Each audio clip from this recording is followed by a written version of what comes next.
YCP రెండోసారి అధికారంలోకి రావటం పక్కా అని ధీమా వ్యక్తం చేస్తున్నారు ఆ పార్టీ నేతలు. కుప్పంలోనూ జయం తమదే అంటున్నారు. పోలింగ్ తర్వాత జరిగిన దాడులకు కారణం కూటమి కుట్రలేనని వైసీపీ ఆరోపిస్తోంది. మాకైతే ఖాయంగా కనపడుతోంది, గవర్నమెంట్ వస్తుంది, చాలా బాగా వస్తుంది. మొన్నటికి అంతకుముందు కంటే కూడా మరింత మెరుగైన మెజారిటీతో వస్తామనేది అనిపిస్తుంది.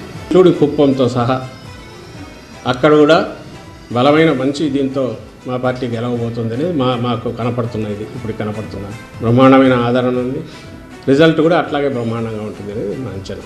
మొన్న ఎన్నికలు అయినప్పటి నుంచి జరుగుతున్నవి చూస్తే మాత్రం టార్గెటెడ్గా తెలుగుదేశం పార్టీ ఎలక్షన్ కమిషన్లో తనకున్న లొసుగులను ఆసరా చేసుకుని అక్కడ ఉన్న కొంతమంది వ్యక్తులను పట్టుకొని అడ్డగోలుగా బిహేవ్ చేసింది.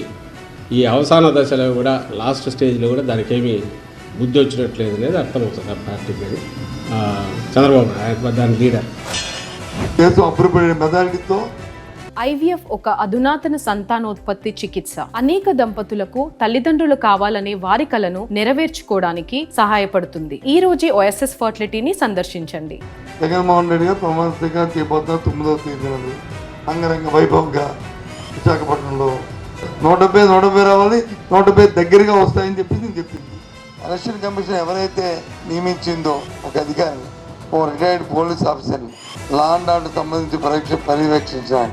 ఆ అధికారి ఏకపక్ష నిర్ణయం తీసుకోవడం వల్ల ఏదైనా కంప్లైంట్, ఏదైనా ఒక ఫిర్యాదు వస్తే దాని మీద క్షుణ్ణంగా పరిశీలన లేకుండా ఏ ప్రాంతంలో అయితే జిల్లాధికారులను మార్చారో ఆ ప్రాంతంలోనే సంఘటనలు జరిగాయి. 175 దగ్గరికి వస్తాం. మా మీద ఆధారపడిన ప్రభుత్వం కేంద్రం రావాలి. అండర్లైన్.